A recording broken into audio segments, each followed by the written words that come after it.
Let me summarize. 15 people were indicted in November 2020 on racketeering, conspiracy, and other charges, several of them on drugs. All of them, 14 out of 15, have pled guilty. One biggest name, Steve Mazzone, former underboss, Dominic Grandi, a capo in the family, and Sonny Mazzone, also Joseph Servideo, a soldier in the family. Everybody's pled out.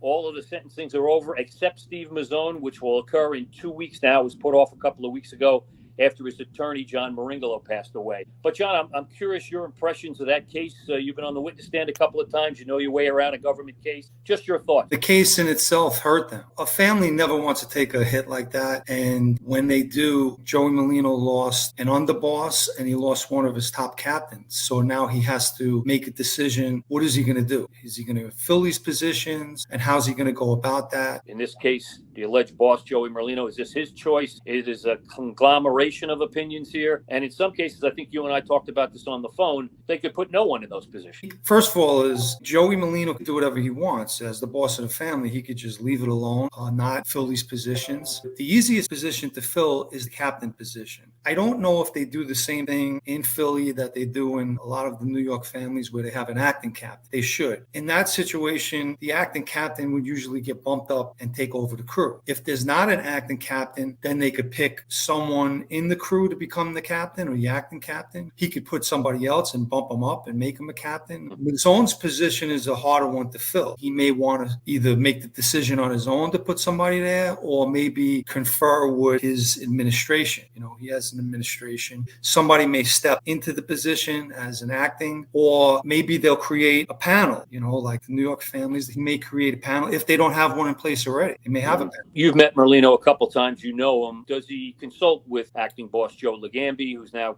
sort of a consigliere? Does he consult with John Cianglini, who's a capo? Does he consult with George Borghese, another high-ranking member in the family? Do they sit down and talk about this? Do they not sit down and talk about it? Kind of how does that work? He should sit with his administration, or Joey being Joey, he could just do it, you know, whatever way he wants. That's his personality. Yeah. But the right move would be probably to talk with Legambi and the rest of these guys, Cianglini, Johnny Chang, and go over what's the best option to put somebody in that position or not. Yeah. I met Joey Merlino through Joe Perna, who was a member of our crew. All the Pernas originally were part of the Jersey faction of the Lucchese family. We originally got Ralphie and Johnny was put in our crew. Then they sent them back. And it was funny because it was like a punishment. Like to come to the Brooklyn faction, you were getting punished.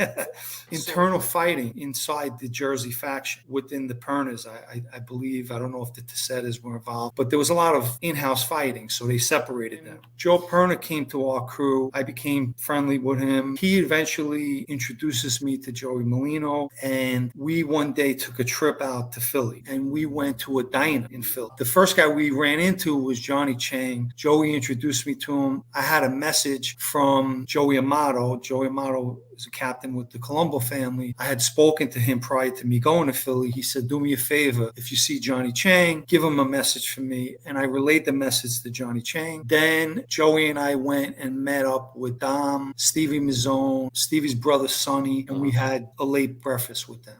Afterwards, we went to their club. It's on a corner somewhere in South Philly, but it was a bar, kind of social club. At the time, I think that's 11th and Jackson we're probably talking about. It's across from a church. Yeah, we met back up with Mazzone and Dom, Sonny, and there was a couple other guys. I don't remember exactly who I met. They were introducing me to different people. I don't know if they were just guys from the neighborhood or part of their crew or whatnot. You could tell they were obviously childhood friends. They were very, very close. They were very different from New York guys. You know, I can't describe it, but they were different. Let's do me a quick favor. Give me a little thumbnail impression from a mobster point of view. Steve Mazzone, what were your thoughts about him when you met him? Reserved. He definitely, you know, he held his position. You could tell he was a guy that had a position. Dom was a young guy to be a captain at the time. I think they might have just made him a captain at that time. Mm-hmm. Yeah. He was introduced as a captain. Nice guy. They were all nice guys. But Stevie definitely, you could tell he was seasoned. You know, he'd been around the block and he'd been around a life. You could tell. I know that Dom was kind of like a centerpiece to this indictment. In that life, you can't be greedy, because if you're greedy, you go into jail. That's the bottom line. That's the way it always goes. Anybody that got greedy went away. There's greed in the background of that, and that was their downfall. I don't know if it was because he is a young captain and he got caught up like this and Stevie got snared into it. I don't know, but it just seems that way. Yeah. The sentences for Dom looks like it's 78 months for him. Steve is looking at 45 to 60. The government wants 60 months. His lawyers argued for 45. They made a big point about talking about he has moved into his mom's house. He's been helping take care of his mom along with his brother, Sonny.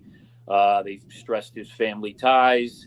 They talked about him working. They actually said his plan is to secure permanent employment, which he apparently already has when he gets out of prison, and to leave Philadelphia after 60 years living here and to start a new life. That's right in the paperwork from these lawyers that the sentencing is coming up in a couple of weeks. But your thoughts about that? They definitely threw a number at him that he accepted, and I think that whatever that is, do you know what the number is? They should be around that area. They shouldn't be giving him no upward departure. No, it doesn't sound like there's a possibility for that, although I don't think you can rule that out.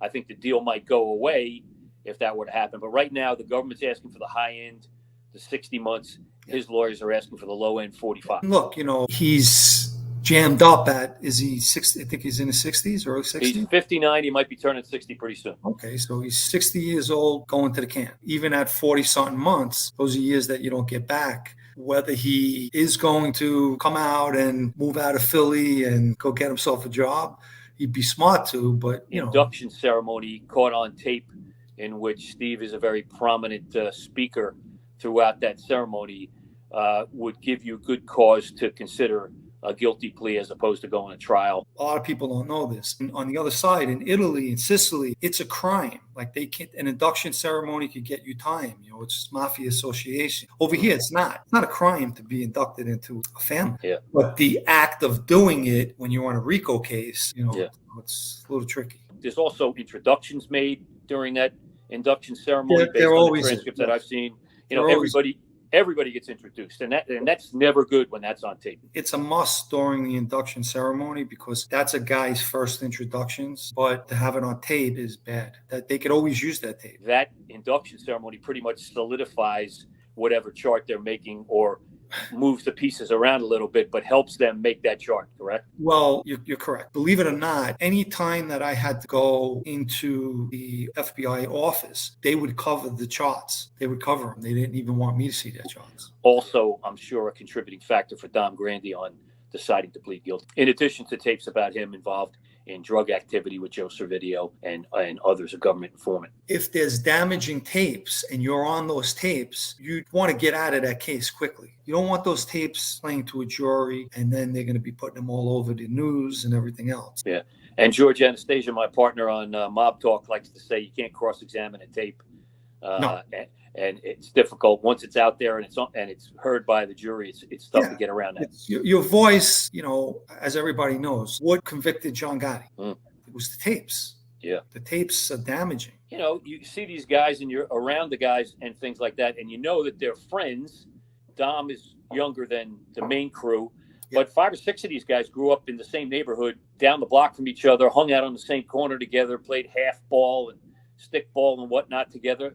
Went to school together for the amount of time they went to school, that kind of stuff. So a lot of people, including themselves, have told me that bond is going to be almost impossible to break for federal prosecutors, that nobody in that circle, because they're not only mob guys, but they are, lifelong friends, that breaking that chain would be next to impossible.